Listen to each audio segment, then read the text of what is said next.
দিয়ে mini water pump machine বানিয়ে ফেলুন ঘরে বসে। তো গাইস এই জন্য ফার্স্টে আপনার কি করবেন, ছোট একটা কটন বারের কৌটা নেবেন। এরপর সিম্পলি কি করবো, কৌটার সাইডে আমরা সুন্দর মার্কার পেন দিয়ে 2 ইঞ্চি পরিমাণ একটু দাগ দিয়ে এটাকে কেটে নিব।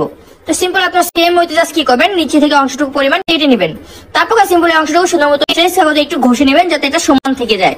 তো সিম্পল আমরা কি করবো, সুন্দর মতো সেই ঘষে নিলাম। আপনার সেম হইতে জাস্ট কাজটা করবেন। এরপর সিম্পলি কি করবেন, একদম ফ্রেশ করে ফেলবেন। এরপর একটা নেবেন মিনি সাইজের মোটর। নেওয়ার পর গাছ এর মাঝ বরাবর একটা সিদ্ধ করে দিবেন সোডা এন্ড মেশিনের সাহায্যে, বা আপনার চাইলে ভুমুর দিয়ে এটাকে সিদ্ধ করে নিতে পারেন। এরপর জাস্ট সিম্পল এর ভিতরে মোটরটা সেট করে দেখবেন, দেখতে পাচ্ছেন সেট হয়ে গেছে। এরপর জাস্ট আমরা কি করবো, বাড়তি যে পিসের অংশটুকু আছে সেই অংশটুকু আমরা এখান থেকে সেটে ফেলবো। তারপরে চারপাশে আমরা সুপার গ্লু আঠা দিয়ে দিব। আপনি চাইলে এখানে গ্লু আঠা অ্যাডজাস্ট করতে পারেন। তারপর এটাকে সুন্দর মতো আমি অ্যাডজাস্ট করে দেবো। এরপর গাছ সেই বাড়তি অংশটুকু বয়মের আমরা কি করবো, একটা প্লাস্টিকের মুটকির উপরে নিয়ে সুন্দর মতো গোল করে সেই মাপ অনুযায়ী একটা বৃত্ত আকৃতির খোপ করে নেব।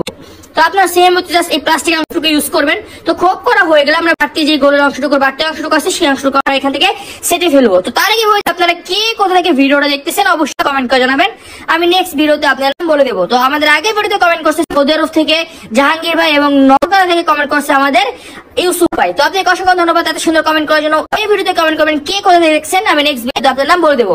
এরপর সিম্পল সেই প্লাস্টিকের টুকরার উপরে আমরা জাস্ট কিছু পাখার মতো করে কয়েকটা অংশ দিয়ে দিব। তো বাঁকা বাঁকা করে আমরা সেই প্লাস্টিক অংশগুলোকে এর উপরে বসিয়ে দিব। মোটামুটি আমরা 6টা এখানে প্লাস্টিকের অংশ বসিয়ে দিব সুপার গ্লুটার সাহায্যে। তো মোটামুটি পাখাটা শেষ। আপনারা এরকম ভাবে প্লাস্টিক অংশ দিয়ে পাখাটা বানিয়ে নেবেন। তো বানানোর উপর গাইস আপনার কি করবেন, একটা সিরিঞ্জ দিবেন, যে সিরিঞ্জটা মূলত দরকার। সেই সিরিঞ্জ দেওয়ার পর সিরিঞ্জের উপরের অংশ সুন্দর মতো থেকে কেটে ফেলবেন। তারপর এটাকে বাঁকা করে আপনারা এরকম এল আকৃতি করে দিবেন। তারপর সুপার গ্লুটাতে সুন্দর মতো জয়েন করে দিবেন।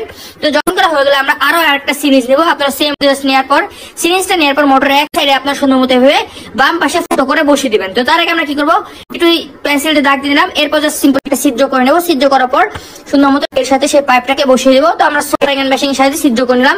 আপনারা এখানে বোর্ড দিয়ে সিদ্ধ করে নিতে পারেন। এরপর গ্লুগান বা সুপার গ্লুটার সাহায্যে আমরা জাস্ট সেখানে সেই সিরিঞ্জটাকে বসিয়ে দেবো। বসানোর পর গাছ আরেকটা প্লাস্টিকের অংশ ঢাকনা নিব। নেওয়ার পরে ঢাকনার অংশটুকু সুন্দর মতো পাইপের উপর করে এভাবে দাগ জাস্ট বসিয়ে দিতে হবে। তো আপনার সেম প্রসেস এই কাজটা করবেন। তো বসানো হয়ে গেলে আমরা জাস্ট সেই আরেকটা সিদ্ধ করে নেবো এবং সিদ্ধ করার পর গ্লুগানের সাহায্যে বা সুপার গ্লুটার সাহায্যে সেই সিরিঞ্জের অংশটুকু বসিয়ে দেবো। বসানোর পর গাছ কি করবো, সেই মোটরের সাথে আমরা সেই পাখার অংশটুকু অ্যাডজাস্ট করে দেবো। আপনার সেম হচ্ছে জাস্ট অ্যাডজাস্ট করে দেবেন। তো অ্যাডজাস্ট করা হয়ে গেলে এটার কাজ অলমোস্ট ওকে হয়ে যাবে। এরপর মোটরের সাথে আমরা দুটো তার সোল্ডারিং আইরন দিয়ে কানেকশন করে দেবো। তো দেখতে পাচ্ছেন কানেকশন করার পর সুন্দর মতো মোটরটা ঘুরতেছে। তো ঘোরার পর গাছ কি করবো, সেই টিউবের অংশের সাথে আমরা সুপার গ্লুটা দিয়ে সেই সিরিঞ্জের অংশগুলোকে অ্যাডজাস্ট করে দেবো। তো অ্যাডজাস্ট করা হয়ে গেছে, মোটামুটি এটার কাজ শেষ। এরপর যখন এই সুইচটা অন করে দেবো তারপর দেখবেন কত সুন্দর একটা ওয়াটার পাম্প তৈরি হয়ে গেছে, মিনি ওয়াটার পাম্প, শুধুমাত্র একটা মিনি সাইজের মোটর দিয়ে। তো গাছ ভিডিওটি ভালো লাগলে পেজটা ফলো করে দেবেন, বেশি ভালো শেয়ার করে দেবেন। কারণ আপনি শেয়ার করে দিলে আপনার ফ্রেন্ডস একটা বাতি যারা আছে তারা জিনিসটা শিখতে পারবে এবং তারাও বাসার আনাচে কানাচে যে কোনো পানি খুব সহজে এরকম মিনি ওয়াটার পানি বানিয়ে শেষে ফেলতে পারবে।